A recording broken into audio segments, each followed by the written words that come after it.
3. Welcome to my humble little office. My name is R. Keith Andrews. I am a spiritual guide and paranormal adept. The journey continues today on July 23rd, 2024 at approximately 4:30 p.m. PST. Now, I've returned to this world for one primary purpose, and that is to remind people that working together, we can make this a better world for virtually everybody.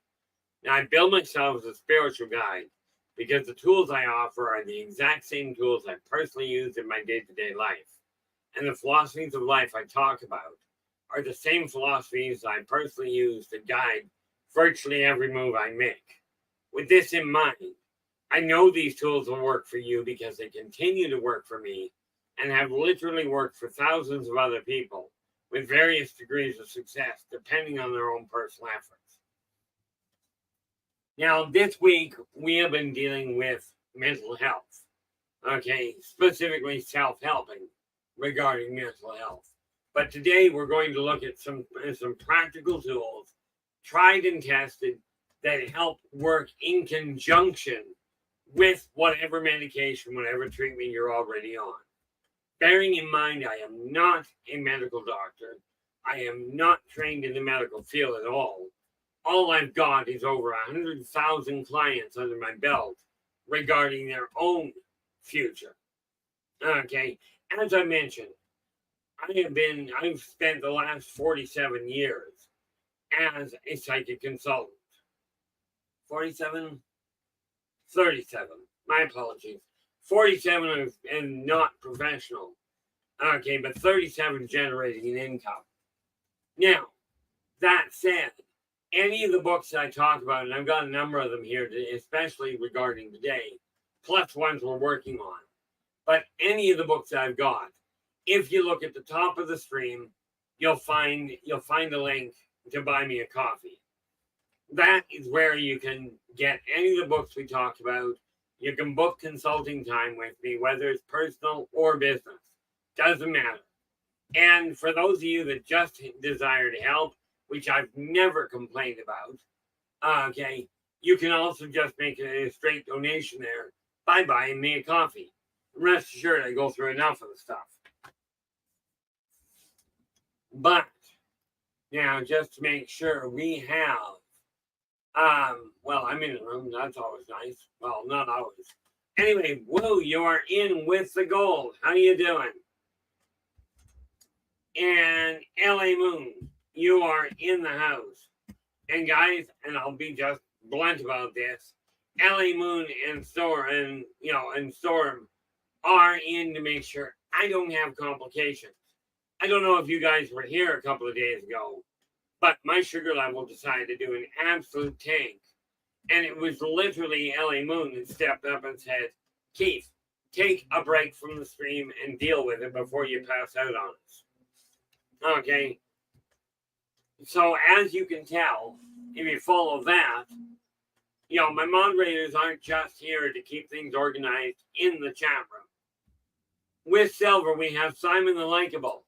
How you doing, Simon? Glad you could join us. And Joe, Joe Stewart, you are in with the bronze. Now, just because I'm nosy, I gotta ask, how's the graveyard doing? Is everybody staying in the bed they're supposed to be in, or have they decided that's not the way it's going to go?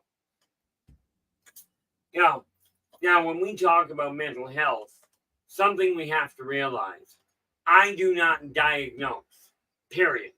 So, if you have a question, if you're dealing with a problem or you've been diagnosed with something that you feel may be incorrect, understand one little detail. If you're already on some sort of medication and you're feeling a little better, stay on the medication.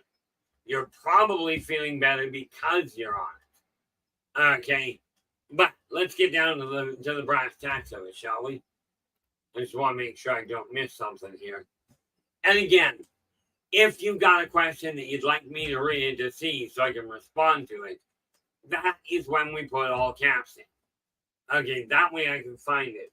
What happens if too many people are writing in all caps and they're not all questions? I have trouble finding the legitimate questions. And yeah, I'll get sidetracked in some of the other comments anyway. But one of the first things that we got to look at, let's look at the stress level. And this is literally one of the biggest mental health issues we have in existence.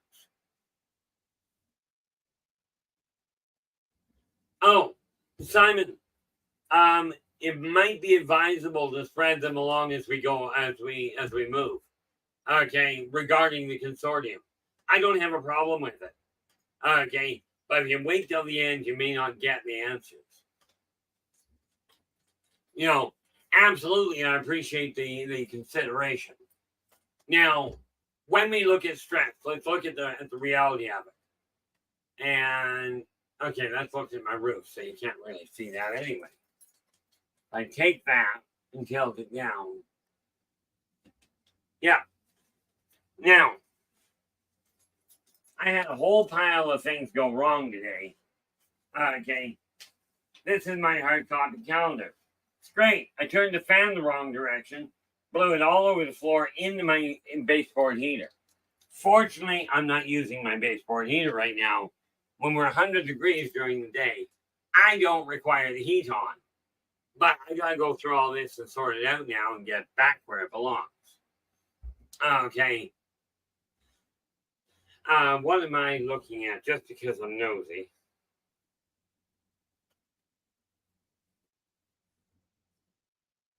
Yeah, we're at 100 right now. 30 degrees Celsius. So we're somewhere between 90 and 100 at this point. Okay. But you got storms coming on. You know, the thing I always like about the storms is they are a way of releasing tension from my standpoint. You know, but you take a look at what's around you. One of the biggest causes of stress is literally having too much clutter. Now, all of this will be gone before I go to pack it in for tonight. Of course, I get done here in a couple hours. I'll be up for another 4 or 5. That will not be a problem clearing things out, especially since I'm going to be removing it. But one of the biggest things we look at is a hole in my hand. Wonder how I did that. Anyway, when we look at the clutter in your area, stress is caused because energy gets bottlenecked. If you've got too much clutter around you, you're going to have a problem with it, in all likelihood. Now, that sounds pessimistic, but sadly, it's also very real. So if I'm moving around here a little, you'll have to bear with it. Well, guess you don't have to.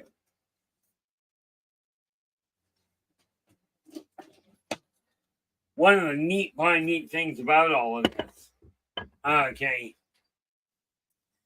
is that when you take a look at your clutter, start off, and I was supposed to get one of those, I don't know which one it was. Yeah, it looks like it's going to be one of these days.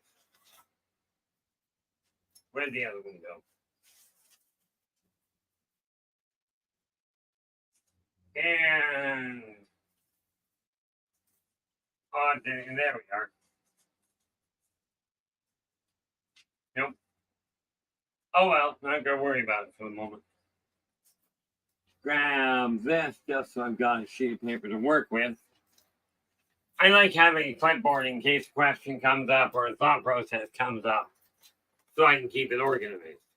Here's the neat little part about it. When you've got too much clutter going on, I've talked to you about the list. Neat part with the list is it actually works. Okay, not those two. It actually works because of one little detail. You mark it down, and you can get the stuff off the table. Again, it's a question of getting organized.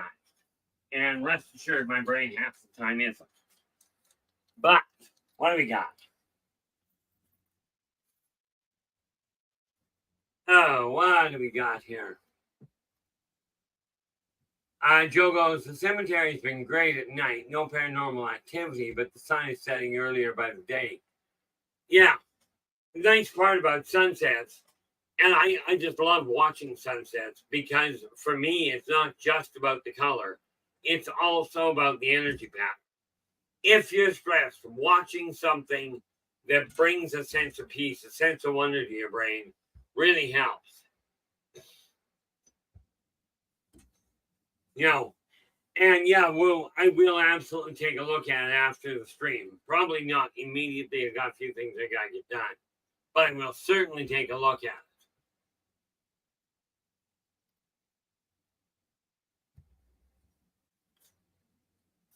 Well, there we go. We'll go cicadas run full harmonic swing. Do you ever get the chance to listen to cicadas, not cicadas. You know, they are a phenomenal sound. I will tell you, they don't hold a candle to the aurora borealis if you ever get the opportunity to hear it. But take a look at the clutter around you. Okay, that clutter is affecting your stress level because with the energy being bottlenecked, you run into a bit of a problem.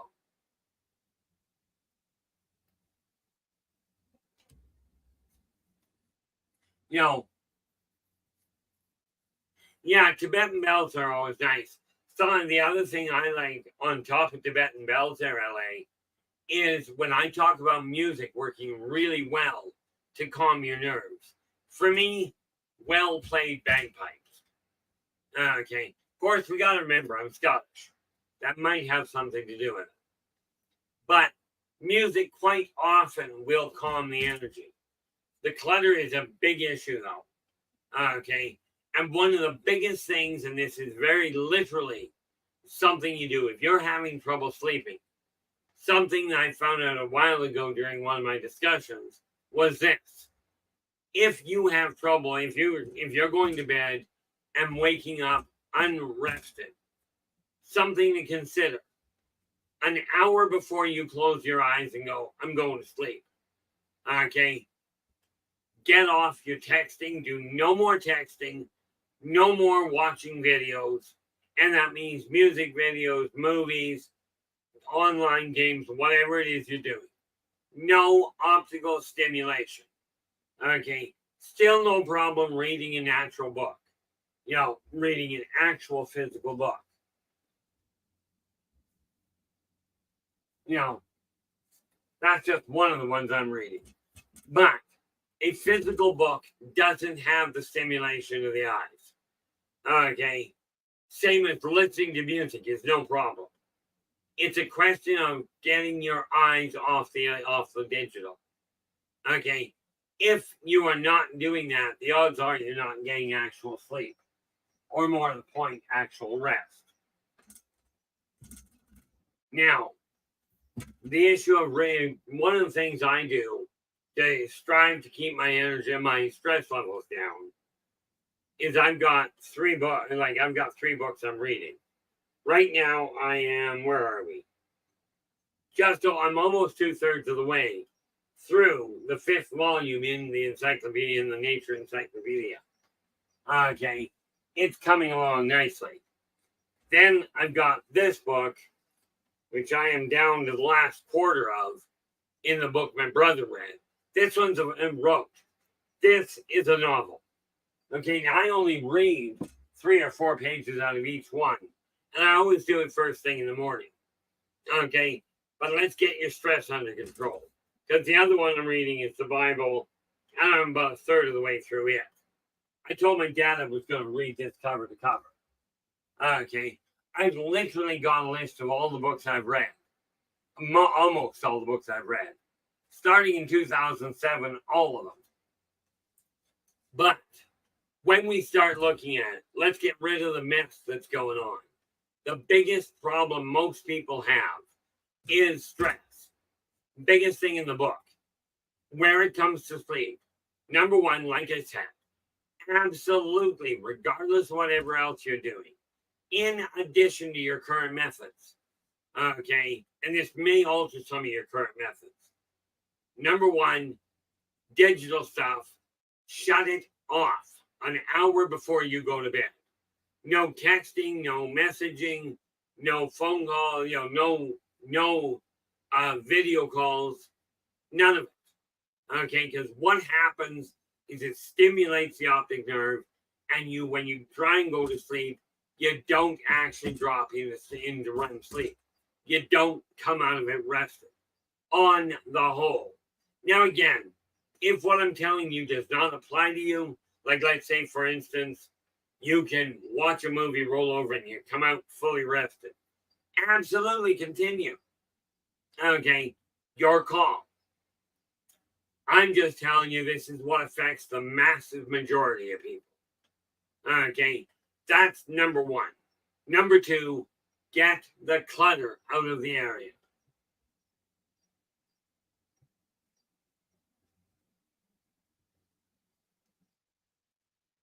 Oh, there you go.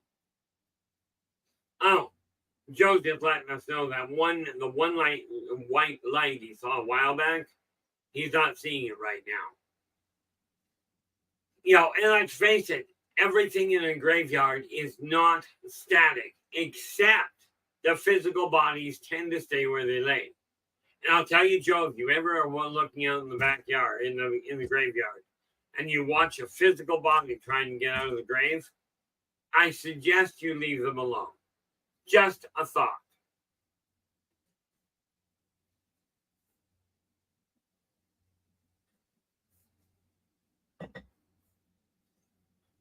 Now you notice, like I said, my left arm doesn't work as well as I'd like. I've got my water down below here, so now I actually am using it to get a hold of it. But the coordination is climbing. Now, that's your stress. Now, here's the thing. Some of you are dealing with a very common problem. Many people say, oh, because you're doing more than one thing at a time, you're ADD. Here's the real kicker to ADD, and this comes from a psychiatrist that came and talked, and that I went and talked to find out if I was. Here's the question to ask you. I agree, Ellie. Ellie goes, I think things are chaotic enough without the zombie apocalypse. Sorry, guys. Zombie apocalypse is here. How many people have you watched hang on to a cell phone, stare at the cell phone, and walk into traffic or walk into a wall? Okay. I watched a video of somebody staring at their cell phone, doing something with it, and walked off the edge of the staircase. They dropped their phone. But here's your zombie apocalypse. Here it is. If you're worried about being chipped, here it is. If you've got a cell phone, you're already chipped. Everybody, anybody that knows how to do it knows where you are. But when we're looking at stress, we'll only touch on this again for a moment. We're going to go to this ADD thing. Okay.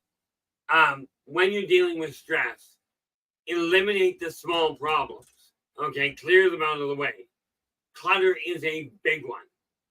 Now, I went and got checked out to see if I had ADD or ADHD.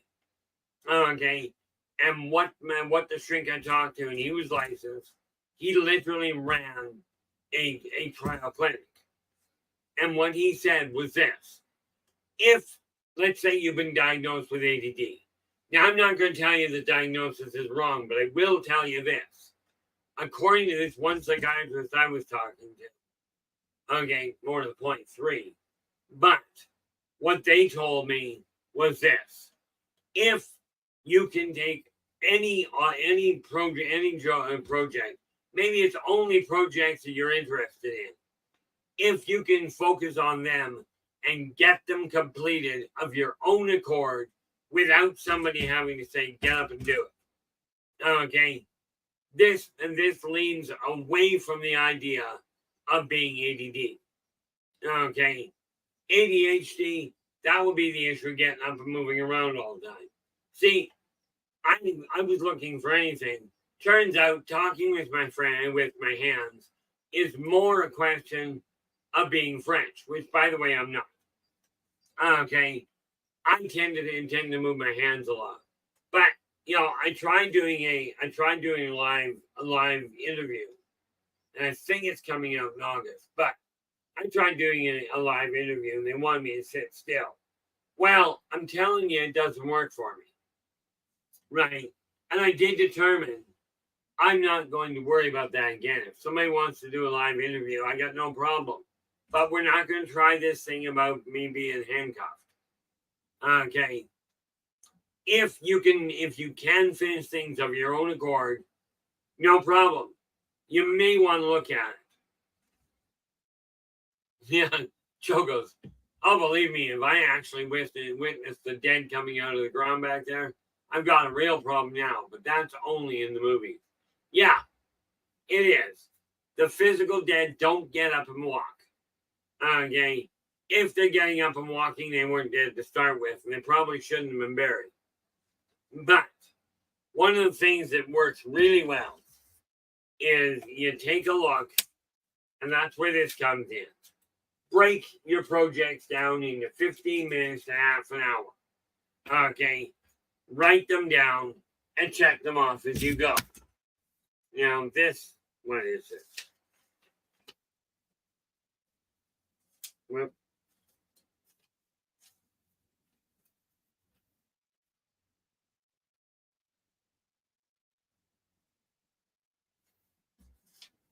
I'm just looking at something I wrote. Oh, of course. Remember I mentioned, I don't know if I mentioned this. The issue of mental illness. Okay. I've literally got here an article that will be posted, certainly in Positive Perspectives. Okay. Probably on Facebook or the other social media. But if you are having trouble getting things accomplished, write them down. But do it one step at a time. Like, for instance, I've got 15 feet of desk here. Okay. But it can be broken into 5 segments. The shelf my monitor is sitting on, the one my computer is sitting on, the one my calendar is sitting on. Sorry, 1, 2, 3, 4 units. And the shelf itself. Now, by clearing them off one at a time, I don't have as big a problem. Okay, I get them accomplished. Same thing will work for you. And whether you are ADD or not won't matter. Okay, ADD is, in my opinion, simply a question of you haven't taught yourself to focus. That is not something parents teach. It is something parents encourage, don't get me wrong. Yeah, this is ready to go to print. So I put that out of the way. Now, that's only part of what I'm working on. This is the other one. And where'd the other one go? Now, that's dealing with your ADD. And like I said, some of you may be on medication for it. Okay. I am not one to tell you whether medication is good or bad. The reality is, for me, I find other ways of dealing with things. Okay. Sometimes it almost feels like I deal with banging my head against the wall.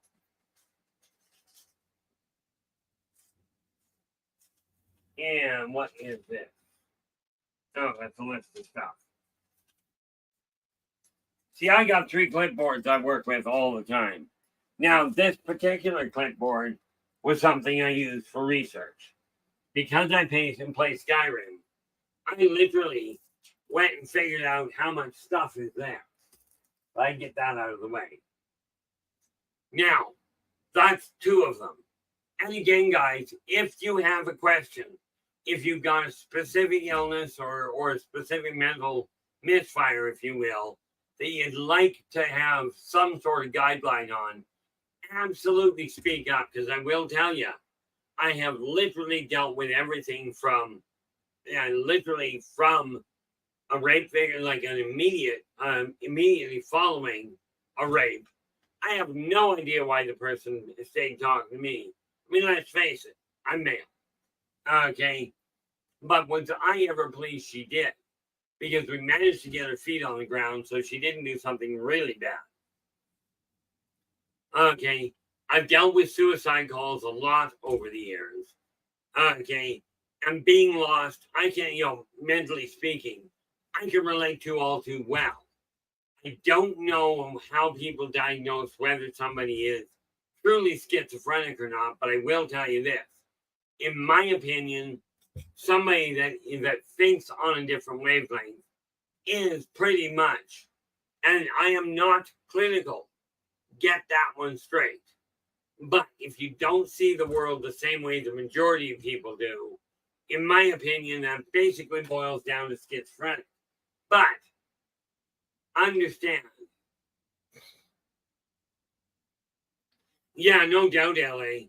Unfortunately, where it comes to rape victims, unfortunately, you talk to the authorities, and from everything I've heard from people, the first thing that happens is they look at the victim going, well, it was your fault. You did something to lead them on. That is so seldom the case. Okay. And it's very much like I would look at any of you and go, how you're behaving, what your background is, isn't a relative concern. How you treat people is what matters. Now, if you are dealing with looking at the world differently, there's no problem with it. I will tell you, somebody made the comment the other day that they said, I don't believe in money. Well, that's great. You don't have to. But you do have to take into consideration that the massive majority of the people on this planet do believe in money. Okay, so you've got to work within those parameters. Some of you are going to tell me, or tell your friends or family or whatever, that you feel like you're not human. There's no problem with that.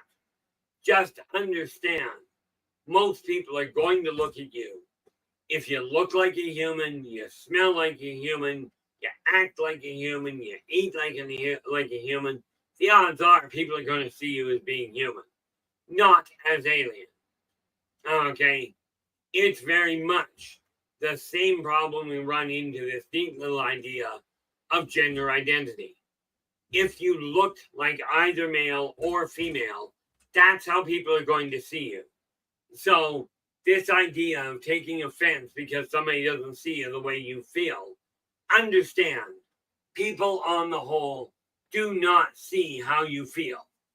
Okay? Frankly, I'm one of the few who does. There's a few other people in this room that I know do. Okay? But understand, every one of you is a unique individual. With that in mind, if you take it to extremes, and I'm a really good one for taking things to extremes, and way too much on the logic side.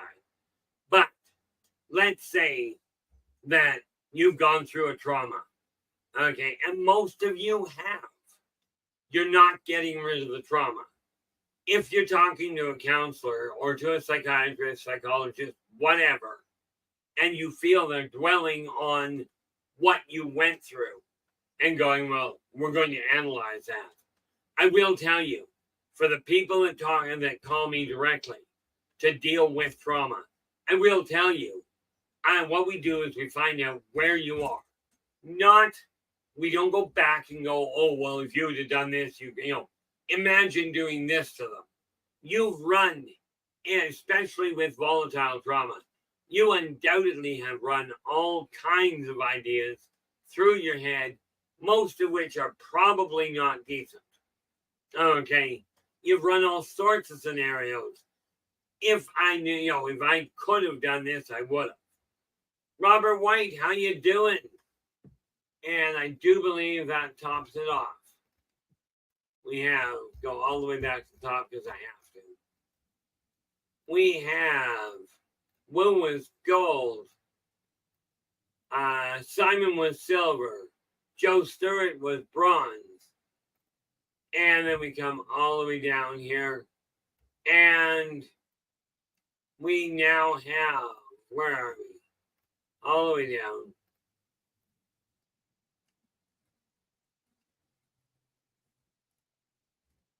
And we have Robert White. You are in with honorable mention. Now, if you're dealing with trauma from a past issue, doesn't matter what it was.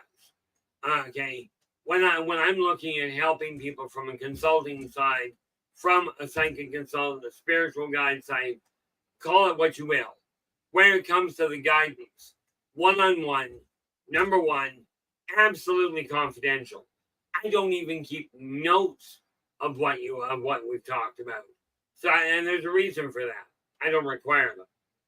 Okay, but I charge a staggering, absolutely mind-boggling, $20 every 15 minutes. I've been paid $2,600 an hour. Bear in mind, I've got 37 years under my belt. 38 now.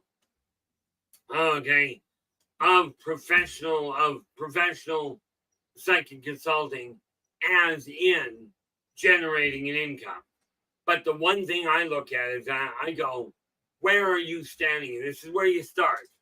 Do not worry about how you got to where you are. Effective immediately. Okay. You take a look, you go, okay, I'm feeling whatever. This is where I am right now. How you got there is almost irrelevant. Almost. But what matters now is how do you move forward? Not, you don't look at your past and go, well, was that fun? And I've seen counselors do that. Okay. Somebody goes through massive trauma. Well, did you enjoy it? Oh, yeah, I just loved my face bouncing off the wall. Yeah, I live for that sort of thing. I mean, what are they expecting, really? Okay, any consulting that somebody does, anytime you're looking at trauma, okay, the first thing you look at is you take a look and you note where you are. Absolutely, this is critical. Okay.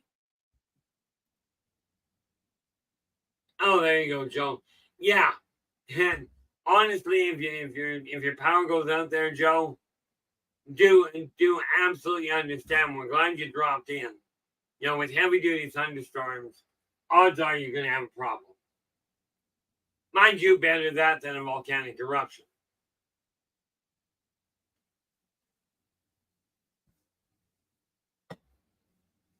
Thing you look at when you're dealing with trauma.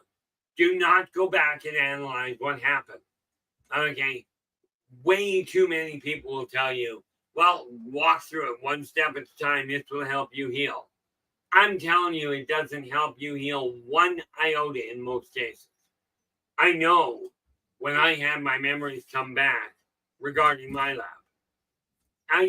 Somebody would say my lab, I'd go into a catatonic fit. I just lock up and nothing was coming out. Whoops.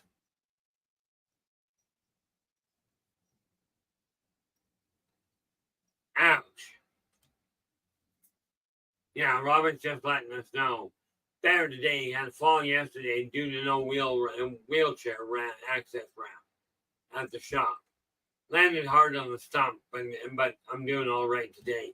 Young Robert, I don't have a missing leg, but I know what it feels like. I went to get out of and this does not compare to what you went through. Went to get out of my car today. I was parked in a handicap stall. Got out of the car and my knee went kabang. Well, guy coming off the sidewalk, basically a full street away, full width of a street away, took one look at me and he stops and he goes, that sounded like it hurt. I said, it did. I said, that's why I've got the cane. But, when I look at it, that kind of issue that you went through, Robert, the shock, I'm laying odds it wasn't just the stump, but the hip itself that also hurt.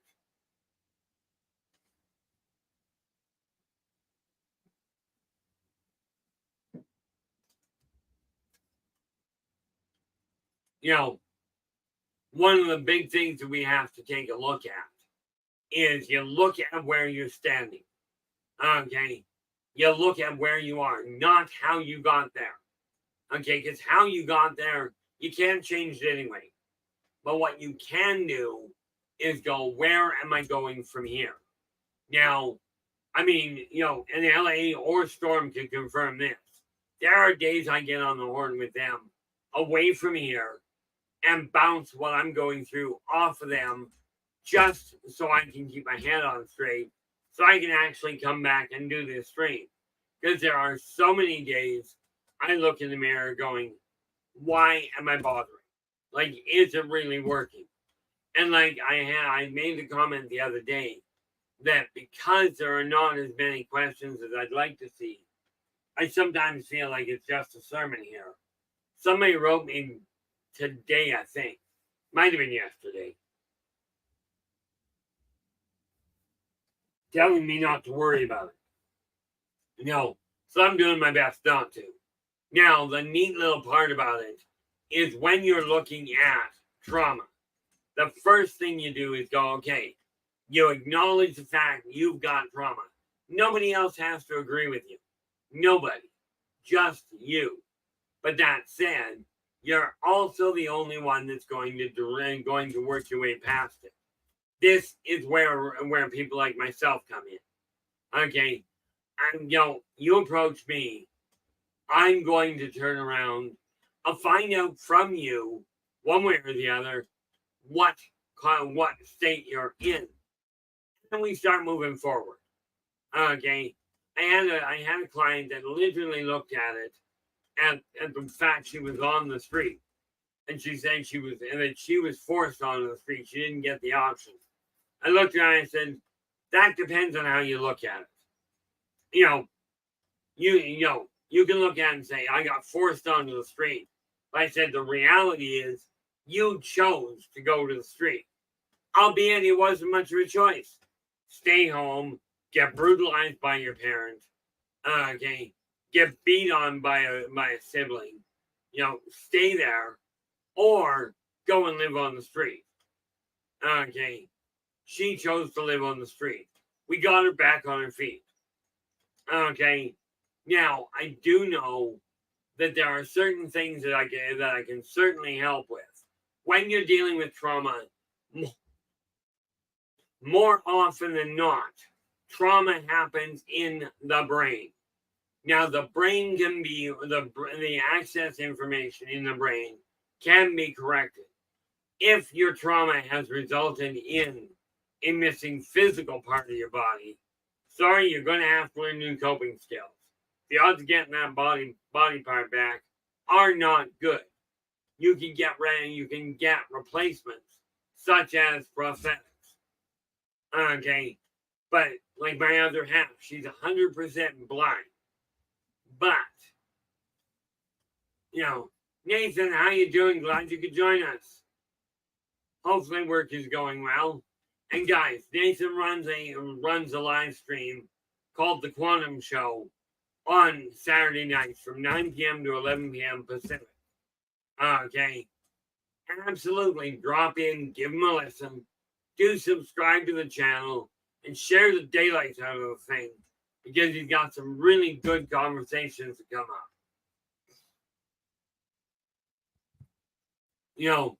Like it's a lot of fun. The idea of an organized thing, yeah, good luck. As Nathan is so fond of putting it, you show up there, you're quantum. And the odds of staying on one track are a little bit of a mess.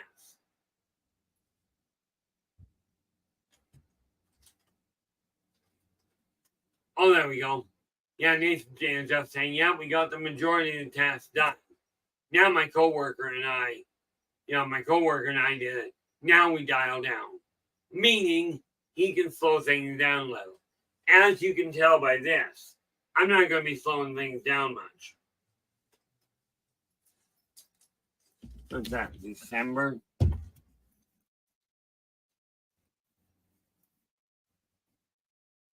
See, we go October, November.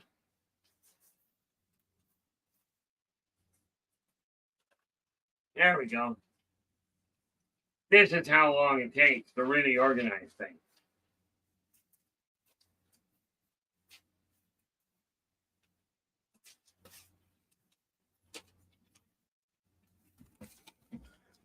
So I just take this.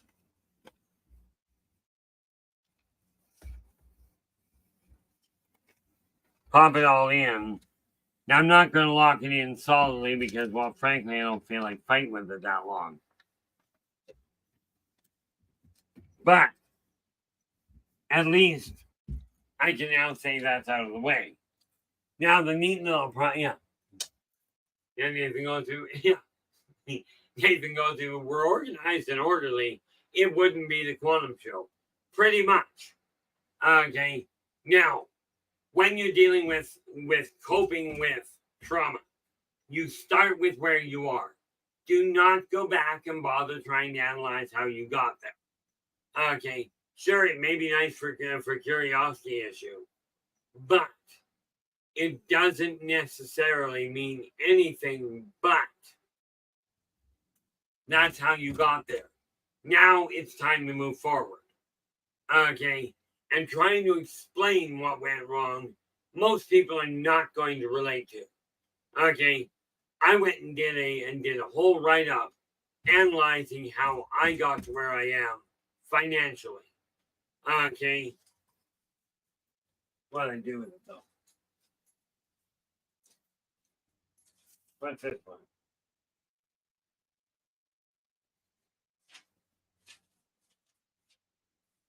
I'm just literally looking at this. We'll try English. There we go. See, I'm running. This is one of those things about having too many things on the go. Honestly, LA, what I've seen happen in most cases of trauma usually isn't caused by something you did.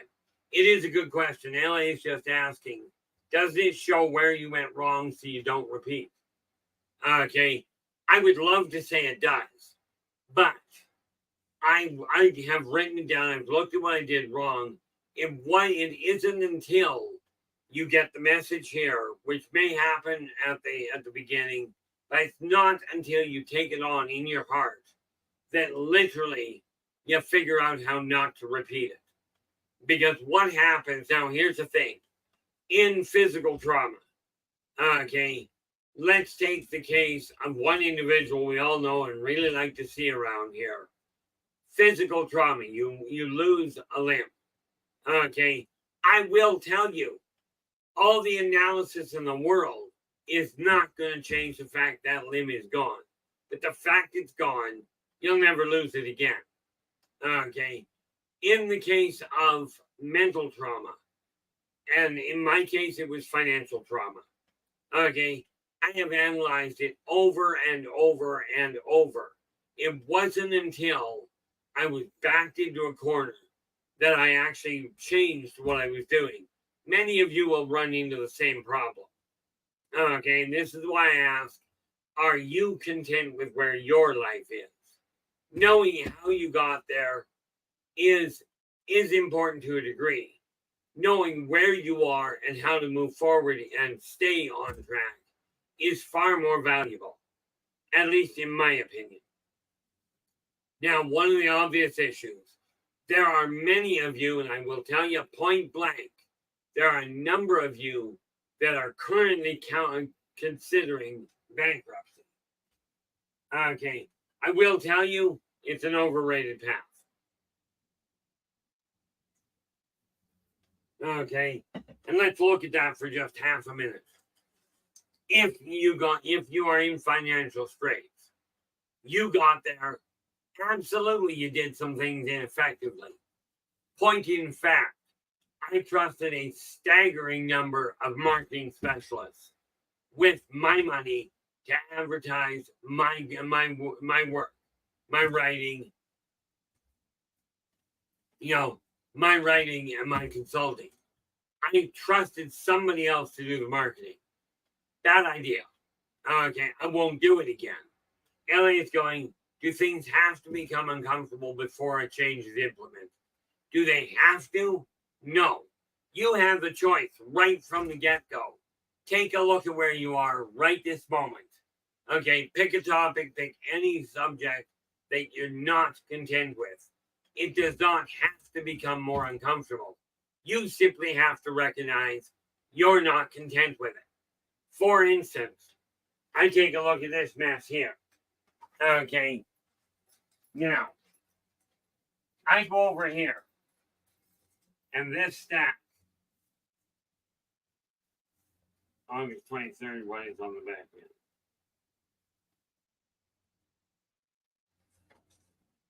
end? Okay, this is a stack of hard copy newsletters. Okay, now I take a look at this, and I don't know where July went. This stack, I've got to go through to sort things out. I'm not content with the fact they aren't sorted out, so I take them, put them all in order. From now, that's June and that's August, which means I'm missing July of 2023. Don't like that, but that's over here at 6.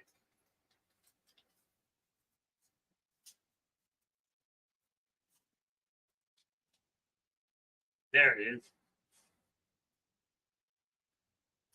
I don't like the fact it wasn't lined up right. July 2023. I didn't have to wait for it to get more uncomfortable. I wasn't happy with it there. Now, I put it here. I now have my newsletters I got to go through because I'm cleaning out soft stuff. Soft copy. But here's the kicker. It doesn't have to be uncomfortable. It just has to be recognized as not acceptable. So that's what I've done here. And I can pop that because that can sit there quite readily. I can take those and put them on this shelf here so I can start going through them. But it doesn't have to get uncomfortable. You just have to recognize you're not content with it. Okay, I don't know what I did with that. Somewhere over there, and I'll go find it while I'm working here, but I've got a shelf up there. I know you can't see it, but that's where I keep the clipboards. I've got 3 of them, and that's where I put them. When you're looking at making a change, you simply have to recognize you're not content with it. Okay, sadly, most people, it does become an issue of get backed into a corner. I'm a prime example. I like to think that I've got a lot of things going for me. Of course, I've been called delusional.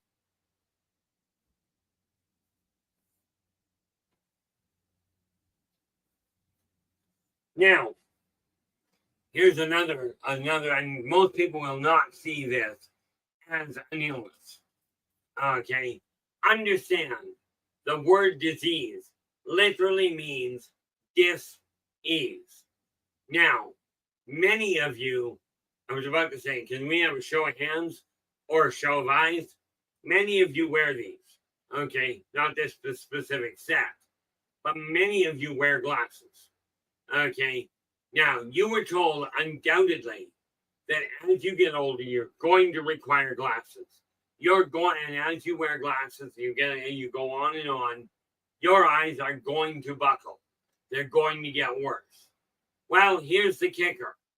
Okay, I used to be minus 6 in my right eye, minus 5 3/4 in my left, meaning only a quarter mark off of being legally blind. Okay, it used to be I hold my glasses right there. I couldn't physically see them. Okay, now I can leave them on the other side of the room and see them. How did I do that? Number one, there is a book out. I don't have access to it readily. There is a book out called The Bates Method to Better Eyesight Without Glasses. Okay, now, if you're interested in that book, actually, I should probably turn around and track it down. I've got the ISBN number for it. That book contained the tools that I required to actually reset my eyesight. Now, the reason that you're wearing these is because for whatever you're wearing them for, if you don't use your eyes, they will atrophy. They will become less and less advanced. If you require these to drive, for pity's sakes, wear them. If you're striving to work on a computer, absolutely use them. Okay, if you're watching TV and you can't see it, put your glasses on. Wherever you don't require it. Like, things are a little fuzzy for me on occasion, but I see perfectly well at close range. So more often than not now, my glasses literally will sit at my computer station because of the fact I don't require them elsewhere.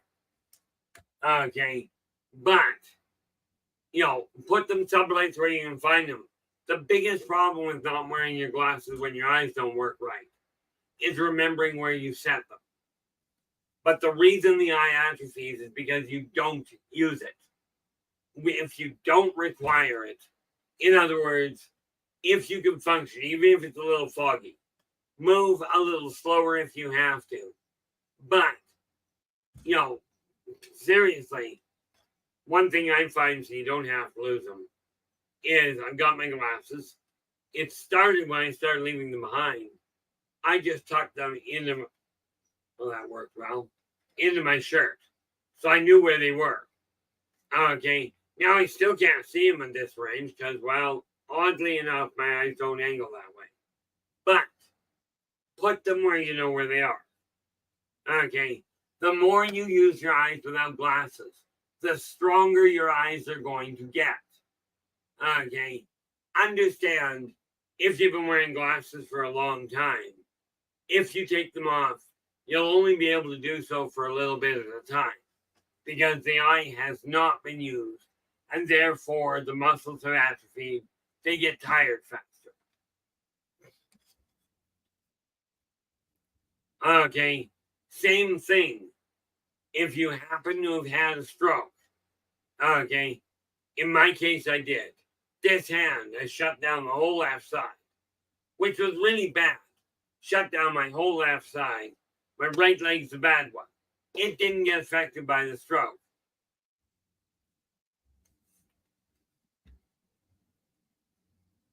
Oh, Joe. And Joe's going, I have a question. Some nights, not all the time, but how come severe thunderstorms conjure up paranormal activity in the cemetery? There's two factors involved there. One, the increased electrical shift in the atmosphere draws their attention. This pulls them out of hiding, as it were. That is part of it. Okay, the other part has little to do with the thunderstorm. But the moment a thunderstorm comes up, correct me if I'm wrong, but when a thunderstorm comes up for you, Joe, you go looking out the window to see what's going on, right? Now, if this is the case, it's not that the paranormal activity is increased. It's you're paying more attention to it. And of course, in the case of paranormal activity, if you've got lightning going on, those lightning flashes, you'll see the different things. They'll suddenly show up because the lightning changes the chemistry. Or more to the point, changes the electrical field. Okay, hopefully that makes sense. But most of it is seriously, the thunderstorm comes up, these people still feel it. So they come out to see what's going on. And of course, do you guys remember when you were kids? Okay, and you discovered static electricity. Okay, ghosts and the paranormal have the same draw. I know when I was growing up, we used to stand and sit on a chair, especially a school chair.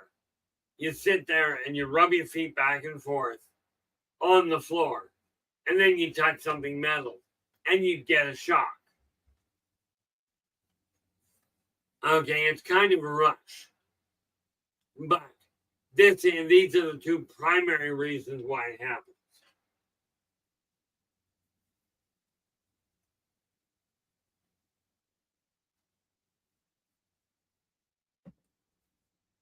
Okay, so what's happening is the storm comes up, you go look out, you can see more.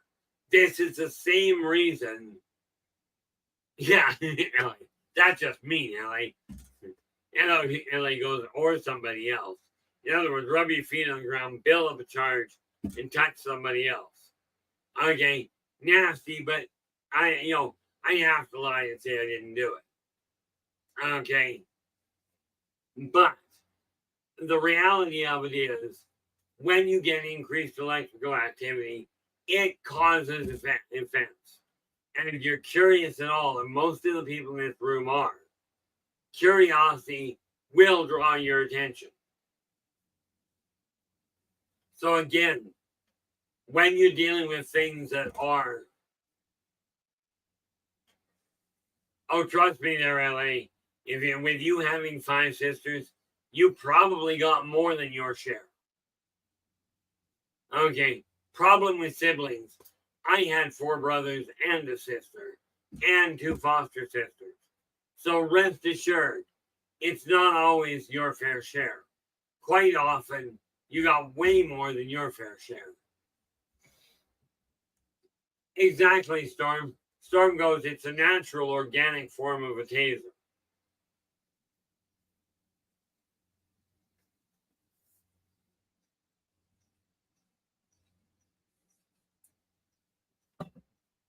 You know, I went to school with people that were absolute geniuses. You know, I knew of one, there was a couple of kids in my class. Their kite got caught in the high wires. And it wasn't, you know, we're told if your kite gets caught in the high wire, leave it alone. Call the power company to get it. Okay, nowadays they'll just say you're out of luck. Back then, power companies would come out. But there was one pair of kids in my school. Their kite got caught in the high wire. Not only did they try and fish it out themselves, but they grabbed a metal-handled rake with metal tines to get a hold and to knock the kite out of the electrical wires. Neat part there, they spent 6 months in the hospital. Guess what from?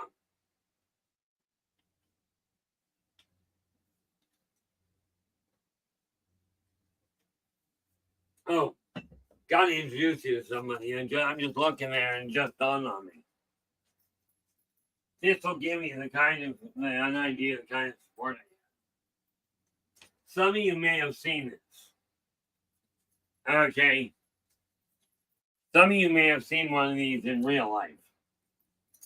Okay. This little guy here, way back when I was a kid, I don't think. Nope.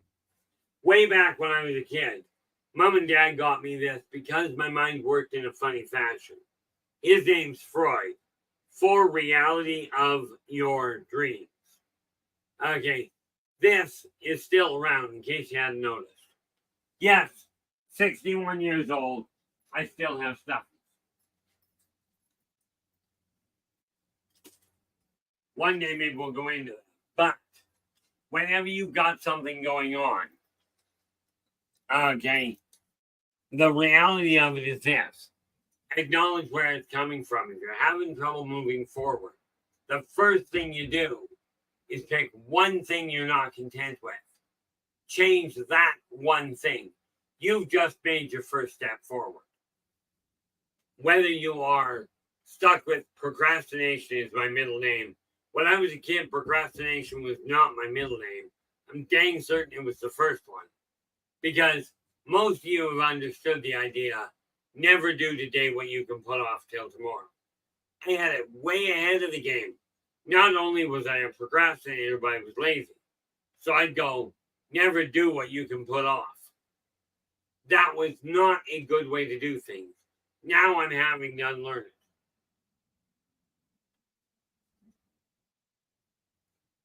Okay, we should plug that in.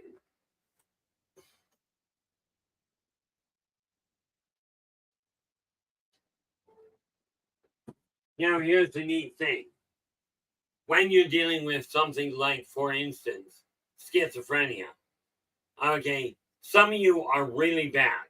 Like some of you have really got it bad where things are not connecting. Okay, and this is why I say, if you're on medication, stay on. If it's working, stay on it. Do not self-analyze and go, I feel better, I'm not using it anymore. Because the odds are the medication you're using is why you're feeling better. Okay? But with that in mind, learn what the standard rule is or what the standard behavioral pattern is of the majority of people around you. This will give you a way of behaving. I appreciate that, Joe. You know, this is the one that means the most right now.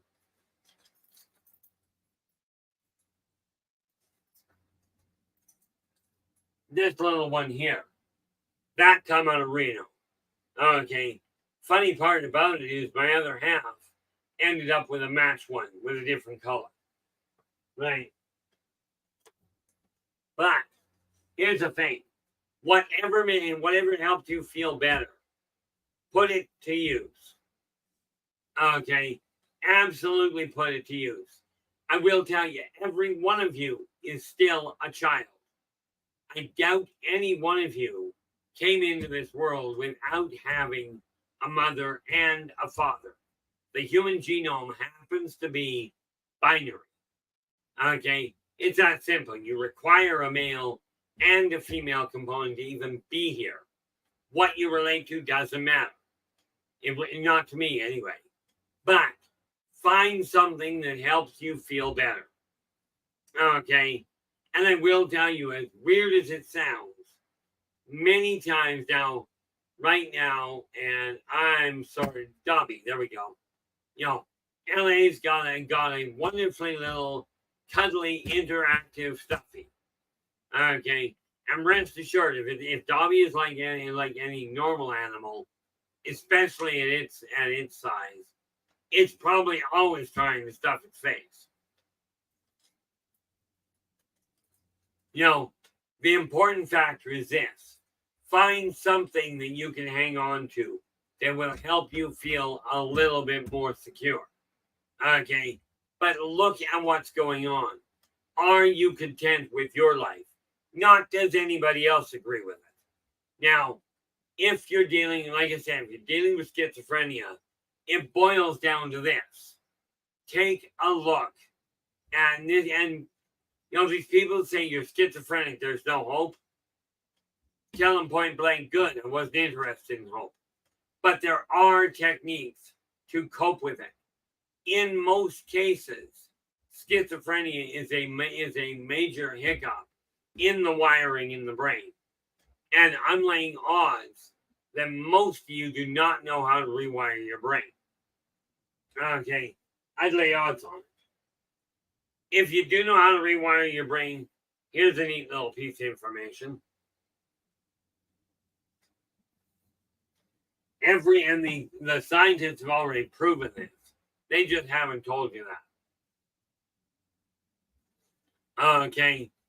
And that is that every cell in the physical body can be reprogrammed. Okay. So that you don't suffer the same problem. Now, my right hand was damaged during a number of things, but it used to shake all the time. All it takes, and this is way oversimplified, is because the nerves didn't work right, I had to rewire them. Okay, it's the same thing with when I get a toothache. I rewire the nerves so the pain doesn't register. Okay, it's just that simple. You can do the same thing, but as a schizophrenic, if you're on medication to treat the schizophrenia and keep you on even balance, absolutely stay on it. What you do while you're on it is watch other people and how they deal with things similar to what you're going through. Okay, this is the key to learning to cope. Now, have you ever heard the term fake it till you make it? Okay, it's a bit more complicated than that, but that is where it starts. You start behaving as though everything fits in. All this doesn't change what you are, but it does change the amount of stress you go through while other people are dealing with it. And I will tell you this, that's the real critical factor right there.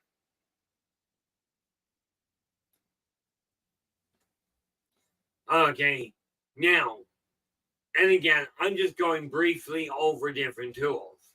Hopefully this is helping with some of you. Okay, some of you look at the world and go, all I get is bad luck. Well, I will tell you, all I have gotten over my entire life when dealing with governments and corporations is the runaround. But where was my culpability in it? Well, that's easy. I let my emotions get a hold of it. Okay. I got a call from an advertiser today. He goes, our records show you're 2 months behind in your payment. We can't figure out why. I said, well, it's real easy, actually. I found the last time I talked to you guys was 2 months ago. And I told the agent then, kill the contract.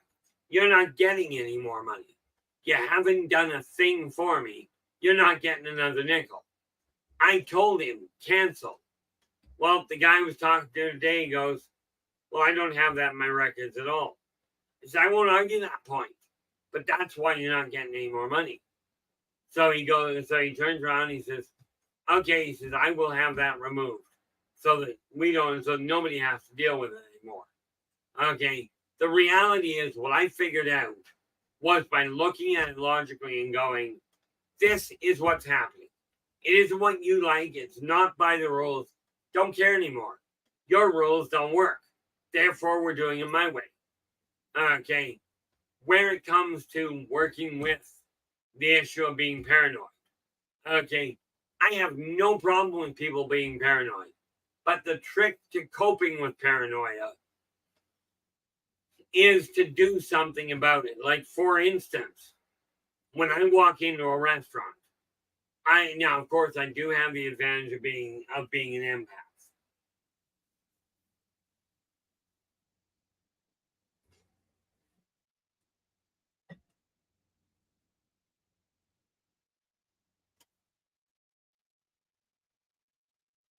Well, I'll be right back.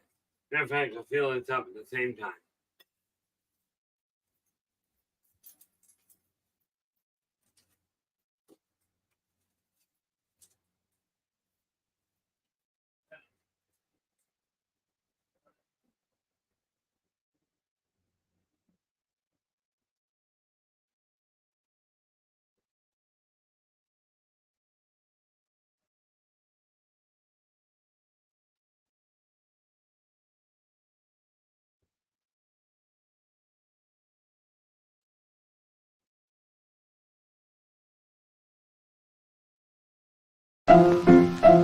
Let's all go to the lobby. Let's all go to the lobby. Let's all go to the lobby to get ourselves a treat. Delicious things to eat.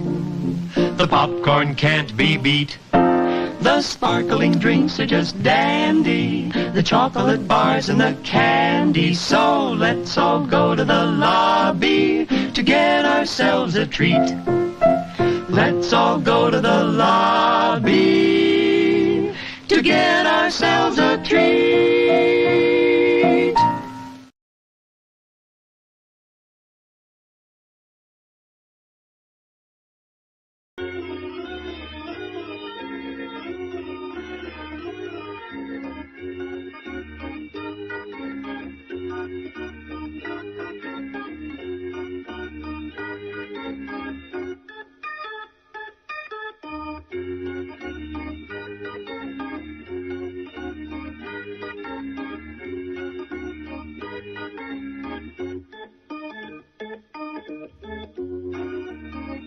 And we're back.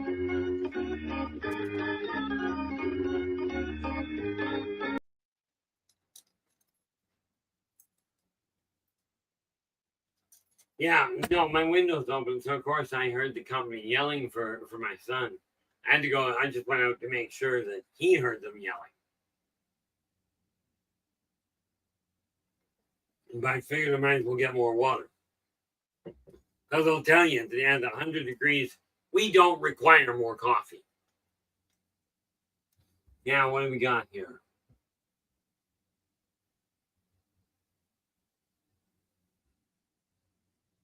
Okay, that's an excellent idea, Simon. Now, here's a neat little question. Like, I asked the question myself of one of my mentors years ago. I said, what do you do when your head and your heart are in conflict? What you think you're looking for and what you feel drawn to. My mentor turned around and busts out laughing. He goes, "That's easy. Follow your heart, but use your head to get there."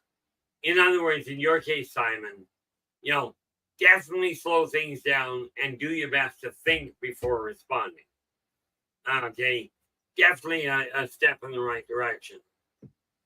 Yeah, Ellie goes, "That's not always easy, but the results are generally better than indulging in something intense." Absolutely.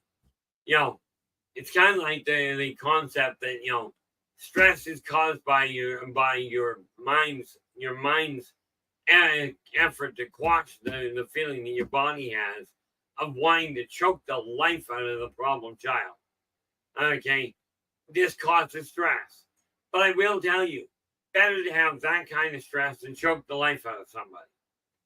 It's like, what the cure is, how you stop an annoying individual from drowning, right? I'm pretty certain you guys know how to do that.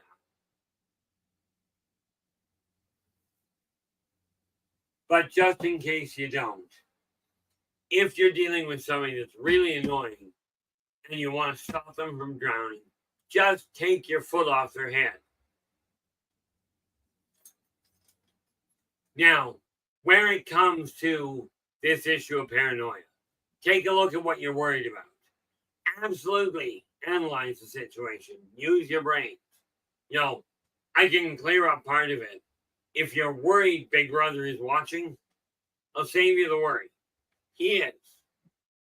If you're worried the off-worlders are watching what's going on, cure it for you so you don't have to be paranoid anymore. They are. Yeah, I had a chap phone me one day who was really, really caught in the paranoia thing. And he literally, he was running off. He's going, everybody, I'm being watched, etc., etc. Yeah, pretty much. He was telling me how everything was going wrong and he was being watched by the government. Everything I do, the government's watching. I says, "I got some good news for you and some bad news." And the guy goes, "Well, what's the good news?" I said, "I don't know which is which. Right? I don't know which one's good news and which one isn't." "Well, what are the two newses?" "Well, the one part is the government is watching you. Every one of you, the government in the country you're in, I will tell you right now, is watching you. In most of your cases, if you're not looking into things that are, shall we say, socially complicated, you're just not that important to them." Okay. And that quite often is a really depressing side.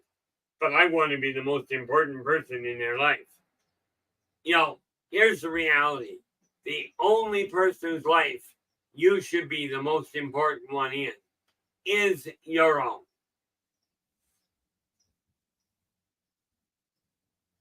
Simon, not a prayer. Simon's going, "And do the consortium know us all and follow our lives individually." Not a prayer. Okay. They watch for patterns. You have to do something rather clearly to get their attention. Now, I'm pretty vocal about what I do. Okay. But for those of you that are just sitting watching the skies, they know people on the whole are watching. They aren't worried about the individual. And no, even if you're one of these people that goes, "I'm going to take a flashlight that only has a range of 20 feet. I'm going to shine it at the sky, and they're going to see me and come and talk to me." Okay. I'm telling you right now, not going to happen. Okay. Because you got to remember, in many areas of the world, okay, you take a little flashlight like that, it's giving off the same amount of light as a firefly.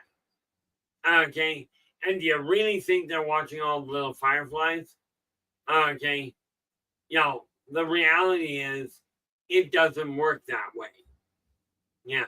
He just goes, in my case, they just must be bored out of their minds. Well, if they were telepaths, that'd be a whole different issue.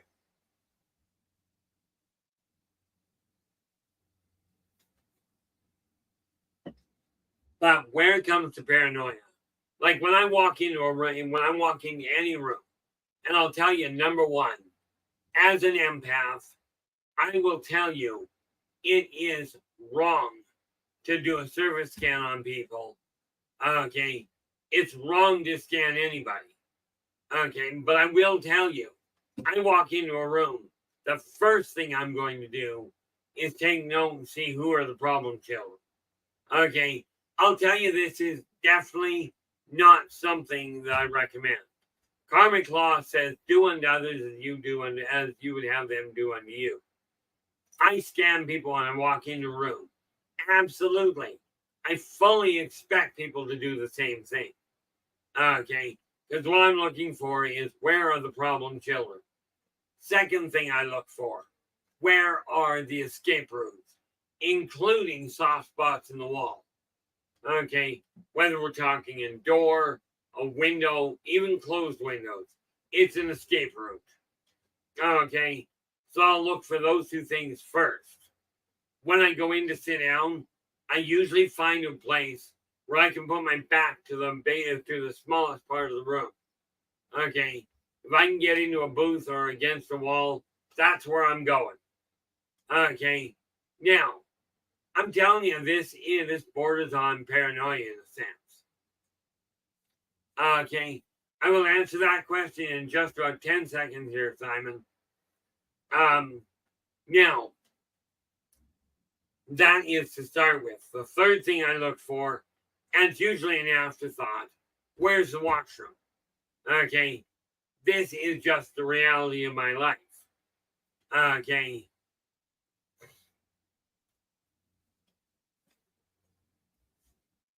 Now, Simon, you've asked, are you able to explain? That did not help. Are you able to explain how to rewire your brain? Absolutely. Okay. You literally start with the cerebral cortex.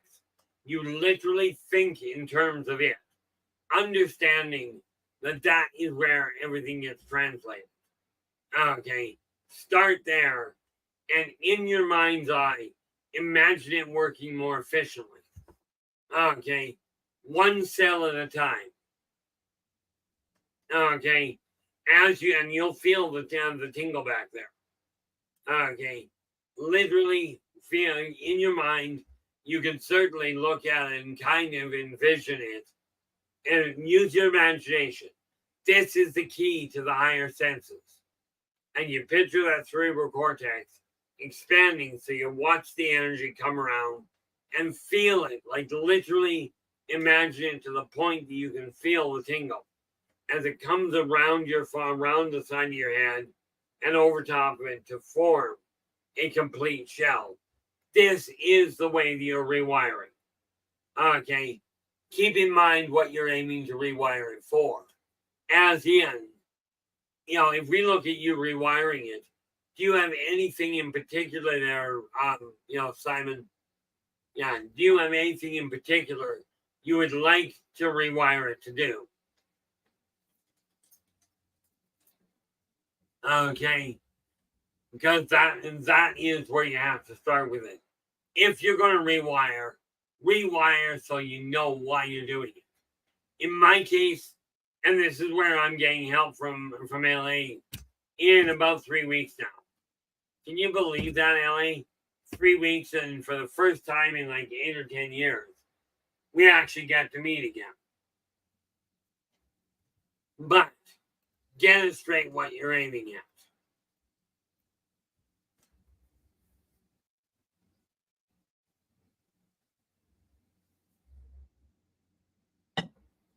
Okay. Feel that grow. Now, do understand, we are not talking about rewiring it as in just rewire the brain. What you're rewiring is the brain. The brain, by the way, encompasses the entire physiological configuration and the auric field. For most people, the aura will actually extend, 30 feet outside the size of your body. Okay. Now, yeah, Simon, bad news. And Simon goes, I could almost feel it as you spoke. The fact of the matter is, it wasn't almost. You could feel it as we spoke. Okay? And that will continue to get stronger. Now I'm just scrolling back up for half a second. But that's where you start, and you just concentrate on that. It'll get stronger, more vibrant and vibratory as you go on. Now, Storm has got 90% of the people to be, 90% of the time, people don't notice if I've entered the room. I can do one better. Half the time, I don't notice when I enter a room. This is why I walk into the room and go, why am I here? Not a good sign, but what the heck?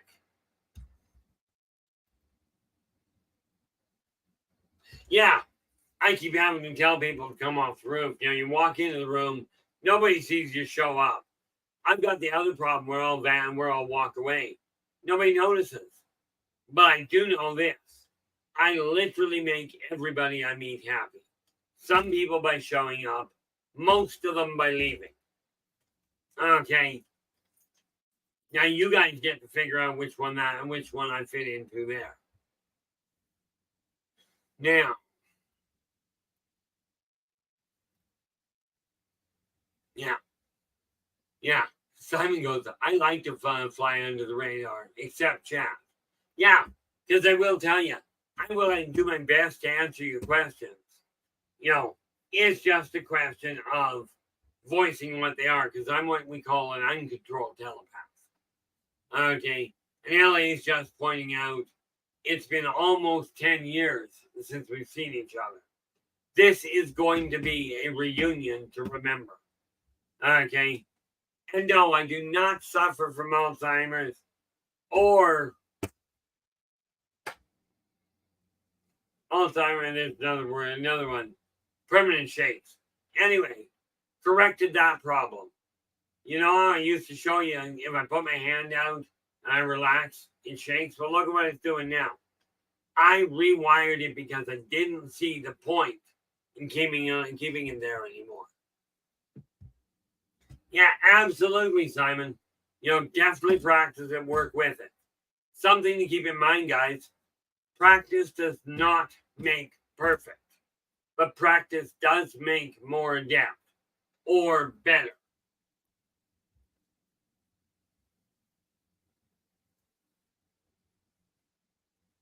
Good suggestion. Dementia, I don't suffer from that either. I was thinking of Parkinson's. Don't have that either. But LA is right there, Simon. Do like Joe does. Get yourself a journal. I do the same thing. I've got journal kept like from years back as well. But since the beginning of this year, I've been writing a journal almost every day.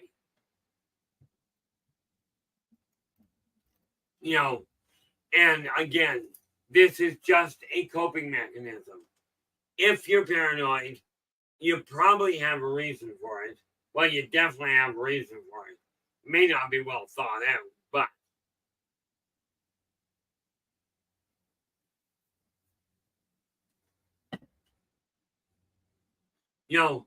so these are, now here's the thing. Now let's take a look at that and the one I just mentioned. Okay. Not paranoia, Parkinson's. If you're on medication, for pity's sake, stay on it. Okay. Parkinson's is a nerve disorder. As far as I understand it, if I'm wrong on that, somebody pop up, either look it up. Yeah, Ellie goes, around here, paranoia is another word for longevity. If you're a gamer from back in the 80s, you may remember a game called Paranoia. Okay, it was a little tabletop game. But if I remember correctly, Parkinson's, the thing that makes you shake really badly, it is a nerve disorder. But we are told there is no cure for it. We are misled. There is no medical cure for it that I'm aware of. There are medical coping mechanisms, but like I was talking, like I was talking about earlier. Okay, when you're looking at that, you're at the permanent shapes. Literally, you concentrate on one hand. Okay, even if both your hands are shaking, concentrate on one because they're much easier to see. Okay, and you literally focus on it. Ignore the other hand, let it do what it will. If you're dealing with Parkinson's, stay on your medication. But while you're on the medication, if you can feel a tremor, okay, or worse, if you can see it, concentrate on only one hand. Okay, focus while you're holding it still, or focus to slow it down to the point it stops moving. This is mental discipline. You personally, doesn't matter what your background is, you personally have the ability to deal with it.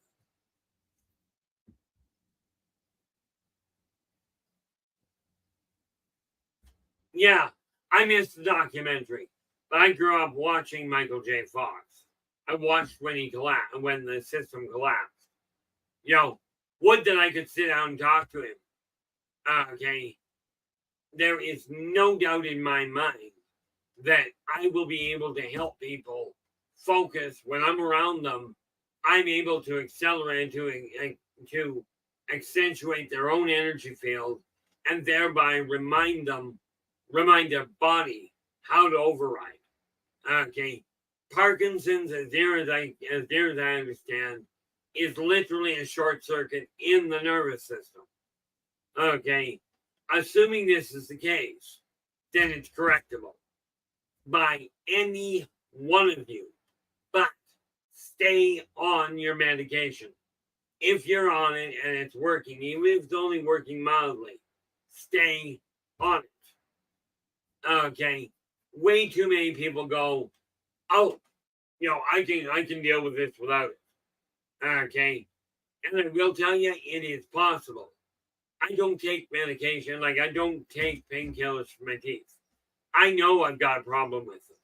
I'm in the middle of correcting it. Absolutely, Ellie. Ellie goes, a health challenge can break a family or marriage, or it can bring them together. It can bring them together tighter. It's an individual choice. Absolutely. Okay. Now, I've got a list of hiccups. I've got a whole list of hiccups, mentally speaking. But I will tell you, the fact my other half, and, hats off to LA and Storm because they do the same thing. They take a look at my dysfunction and my, shall we say, functional modifications, and they go, that's Keith, let's help him work through it, get him back on track, and we carry on.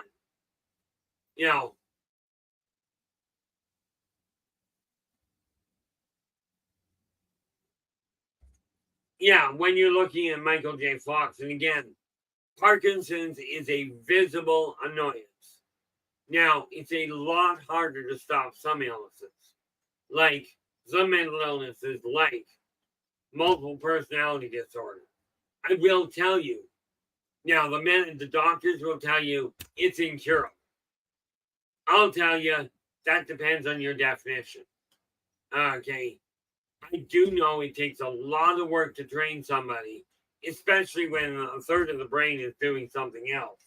It becomes complicated. But multiple personality can be reassembled.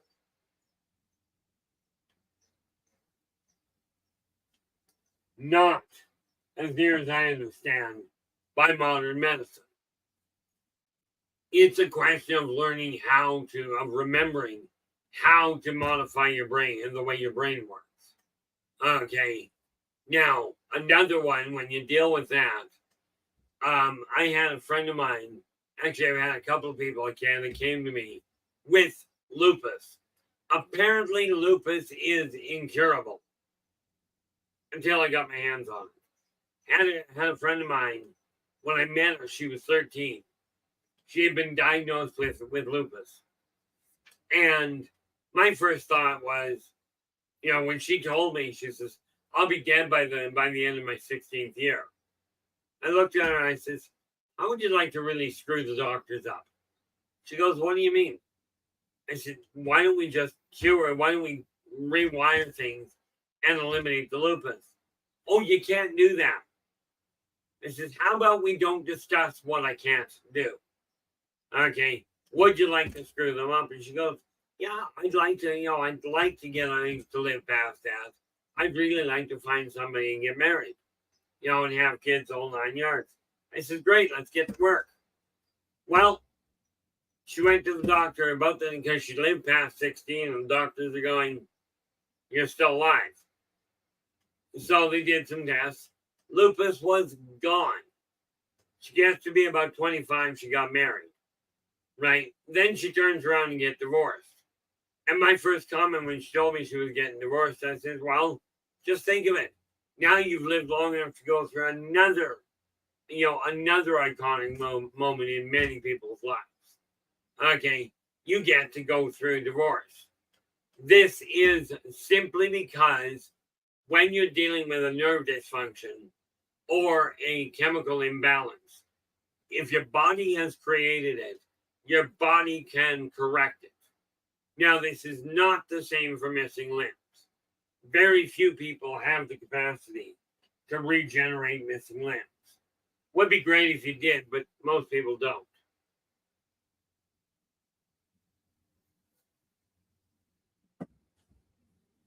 Okay, so with that in mind, okay, now it boils down to this. We've covered a few of these. Oh, not a problem, Simon. Now I've shown you guys this. I don't know if you've seen this before, Simon, but the way I built the energy to start with is I took my hands, put them just a quarter inch, half an inch apart, felt the energy running between them. Okay, built the energy up until I had a reasonable amount. Then, when I was working with her, okay, now I'm a little more advanced than many people. I can do it without actually utilizing my hands to direct it. But every time I was around her, I centered my energy, my focus on the cerebral cortex, on the wiring in her system. And I started reminding it that it has the capacity to heal. What you got to remember is every cell in the human genome has the blueprint for a perfectly healthy body. Okay, the blueprint is there. The trauma of birth can cause hiccups. All I did was realign the original blueprint, and net result, it rewired the rest of them. Cascade modification. Net result, her body eliminated the misfire that was being diagnosed with lupus. There are medications to help deal with lupus, but in my case, I just reminded her body how to deal with it. Sad to say, Simon. Simon goes, does the energy feel cold or warm? The sad reality, Simon, is depending on the individual. I've heard it described as cold, warm, hot, pressure, tingling, a numbness, radiant heat, any number of things. One person actually described it to me as feeling like bubbles between the hands. However you register it, the important factor is that you're registering something. Okay, you use that and of course, whenever I was working on it, I concentrated on one word: heal. Now, whatever language you speak, use the word heal. And I mean heal. In English, H-E-A-L, not H-E-E-L. Okay. And that's all I literally done. That's all I did. is I simply focused on heal. I didn't need to know the entire genetic layout. Okay, but I will tell you, it works like a charm. And it is literally this particular method that I utilize and why I've told people I've now opened the door if people, and I do it face to face, because over distance, I can certainly do it. Okay, but it's a little harder for people to cognitively go, I can feel it happening. Right. Without me saying this is where I'm focusing. So, when I'm down, when I'm in an area, in this case, I will be down when I go down for my 2-week holiday. Okay. I will tell you this. The odds of mine doing any healing work down in Las Cruces, not really good. Okay. I'm going to spend 2 weeks with my other half. She is getting the dominant focus of my attention. It's just that simple. Now, yes, I have told LA and Storm I will work with them and their household. I'll be there anyway. Okay. So that's where I'm limiting things. I'm not going to be going all over the neighborhood dealing with it. But if any of you are interested in my coming down and doing that in your area, all you got to do, contact me, we'll get into the details, but the nutshell is this. Arrange for enough work for me to come down. Okay. Meaning accommodation and travel. Okay. Now, there's a whole lot of reasons for that. Not the least of which is I'm broke. Very little for free. Positive perceptions, the live stream here, absolutely I do for free and will continue to do so. And Positive Perspectives, the soon-to-be magazine, but currently newsletter.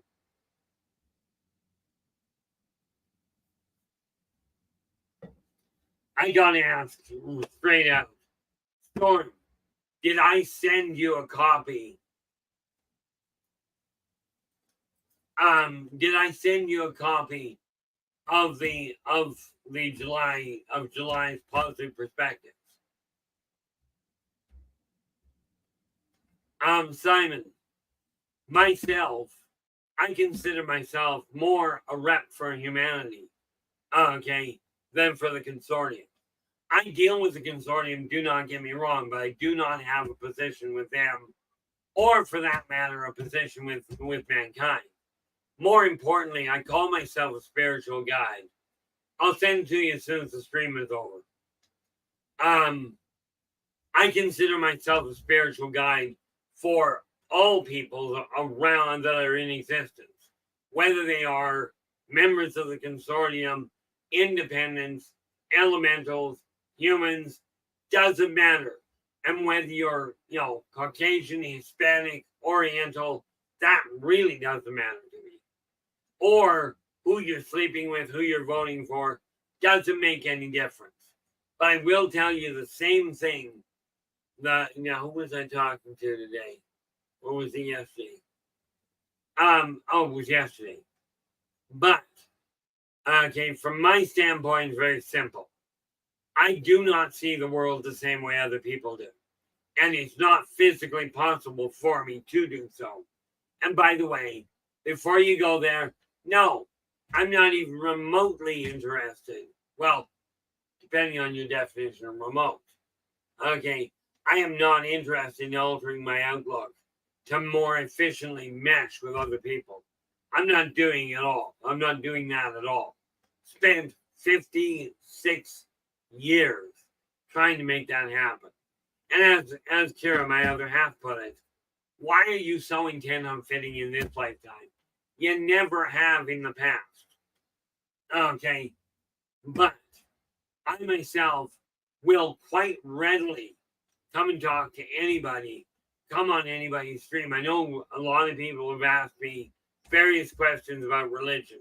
I won't go into a lot of it here, but if you guys have, any of you have a stream that focuses on religion, absolutely drop me a line. I will be more than happy to come on and share my input into it.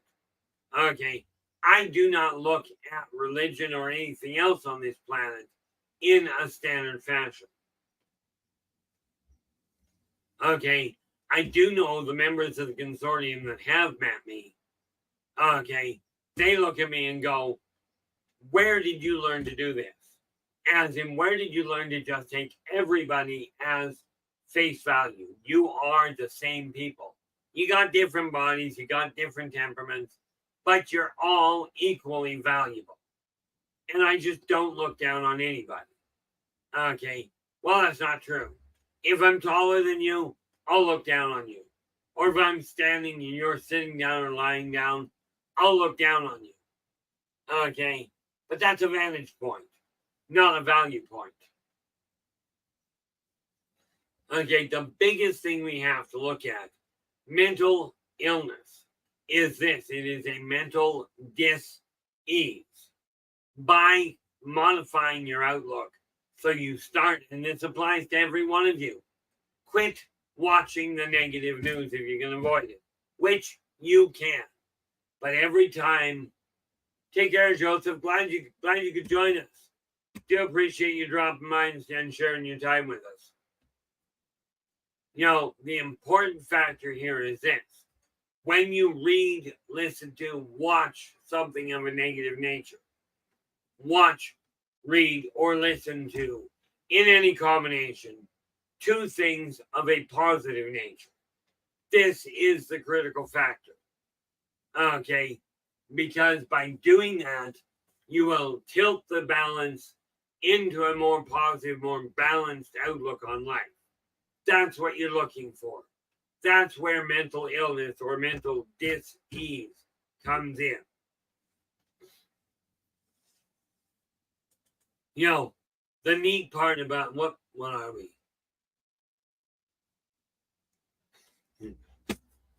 Let me think, Simon.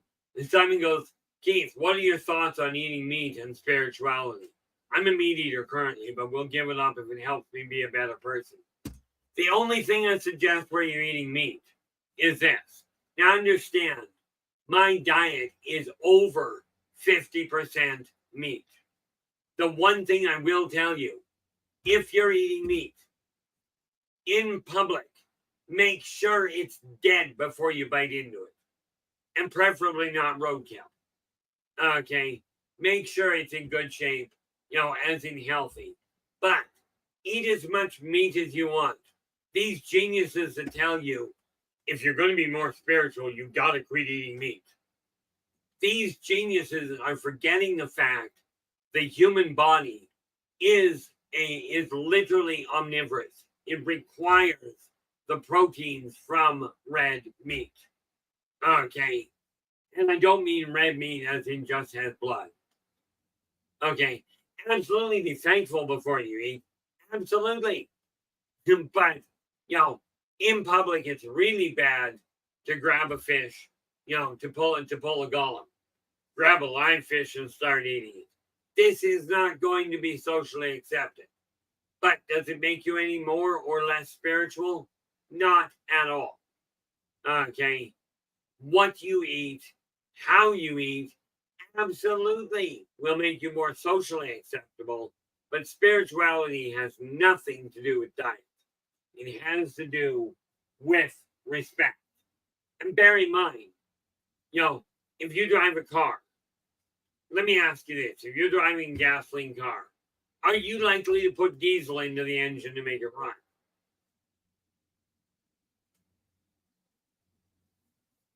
Now, I'm no mechanic, but my understanding is if you pour diesel into a gasoline tank, that engine is going to seize pretty quick.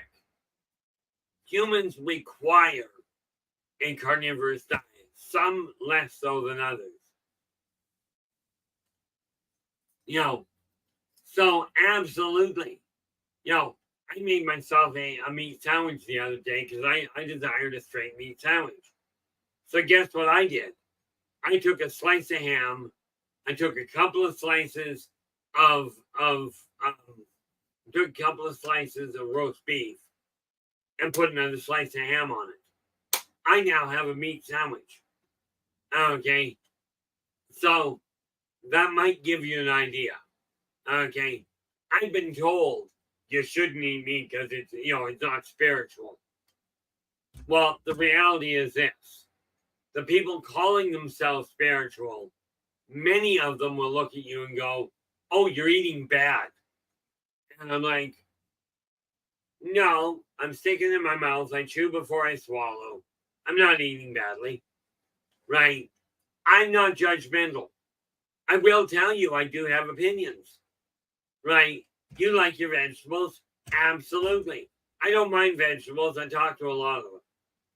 And by the way, before you go down that road, I'm referring to I walk out the front door and I will talk to the grass. I'll talk to the trees. No, I do not eat grass and trees.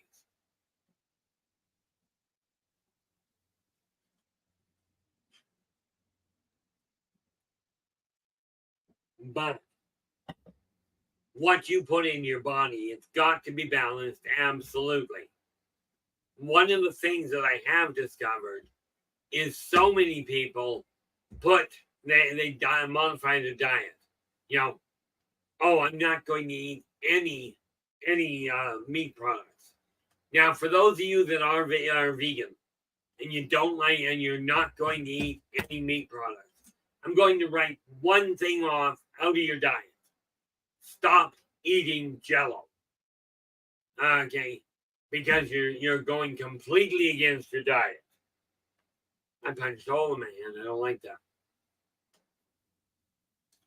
Okay, eat whatever helps you feel better, more energetic, more mentally focused.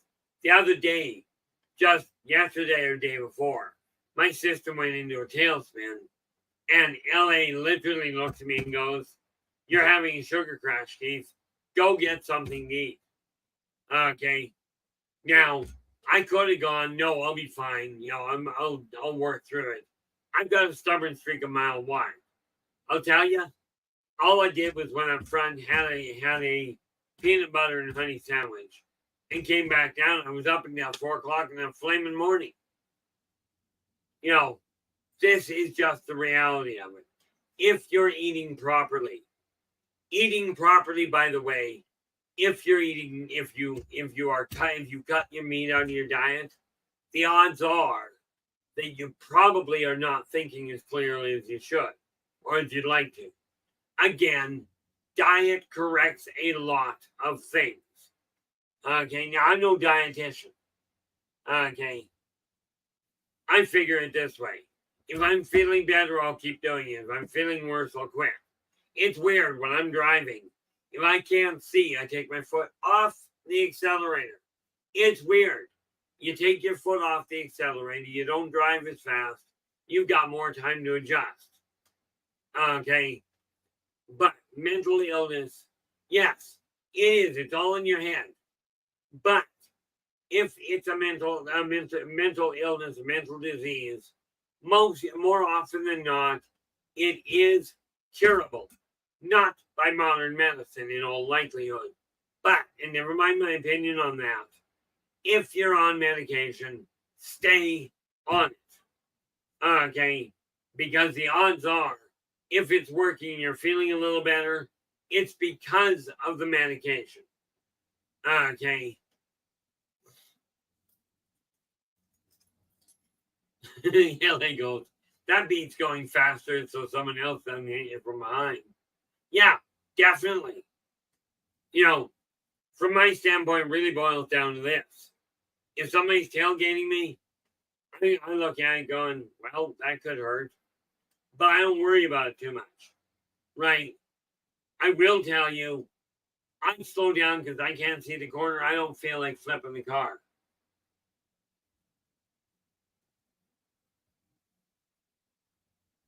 Yeah, I agree with you wholeheartedly there, Joseph. This is why I grew up on the astroplane. I grew up knowing how to astral travel. Actually, that was the first time I died. I was not happy here. People who tell you that birth is a wonderful experience don't remember it. I remember coming down the birth canal.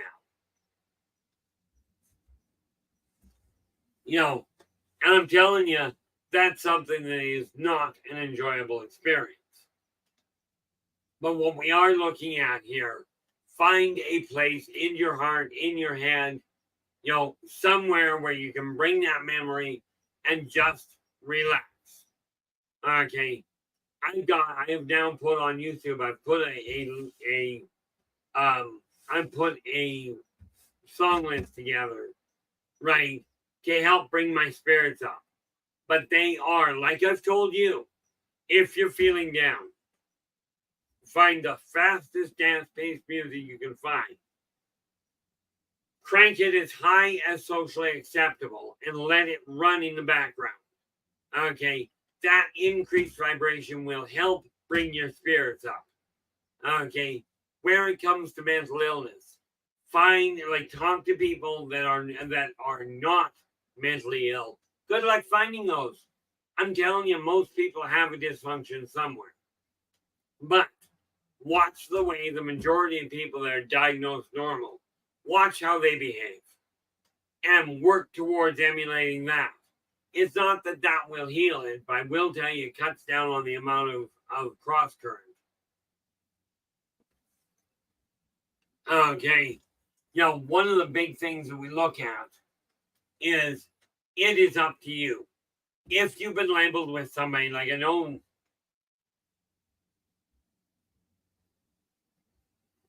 Simon goes, Keith, how can regular people develop closer to your level? It's meditation. It's a combination, Simon, and I appreciate that. I do not see myself, quite frankly, as any better than any of you, but it literally is a case of active meditation, and literally you take the tools I've been talking about. These are all tools that I personally use. Okay. Every tool, every article I write is because of the way that I see the world. What do I do with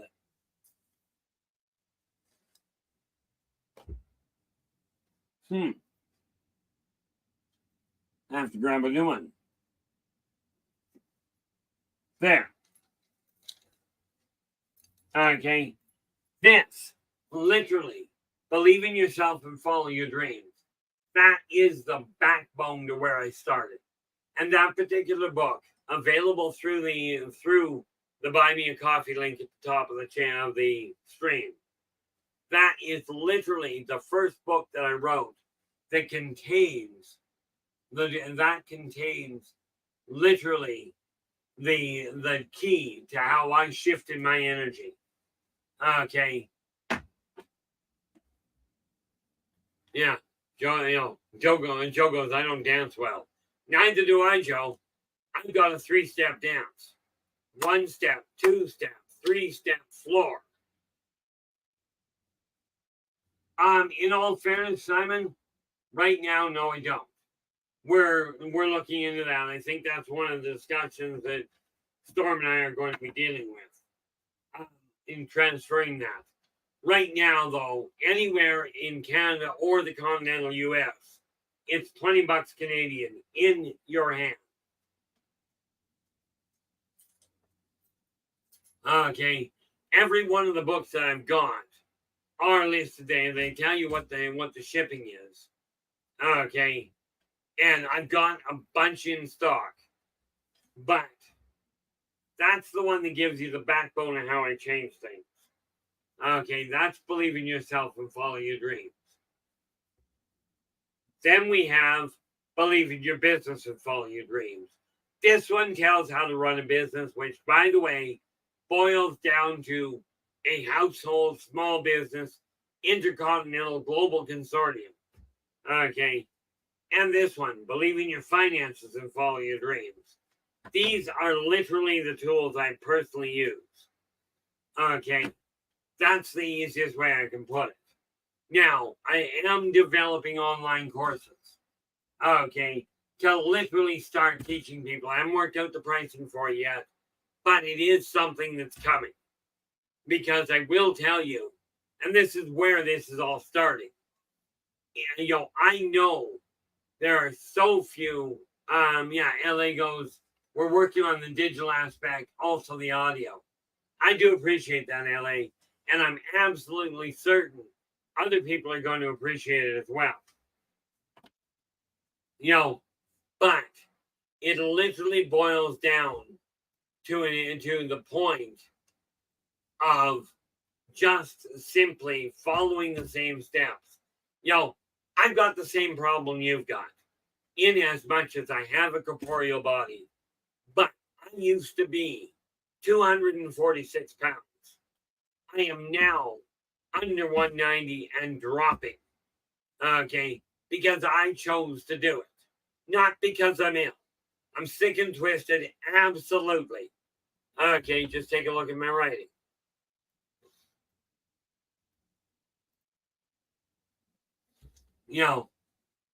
So all in all now, where are we? I gotta open up one. Don't have to open it, just need to bring it up. That one. Okay, now we're about to come to a close here. I just noticed that myself. Where are we? Next week, starting on Saturday, or starting on Friday, we are covering prayer, and we are literally covering, how did I put this? Here we are.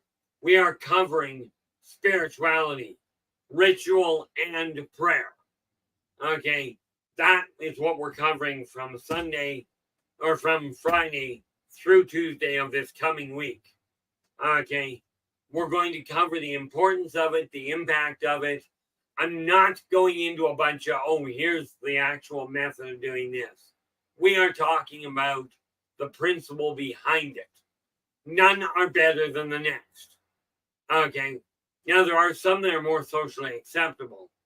Okay, but we are going to look at all aspects of that as best we can. At this point, now let me get that out of the way.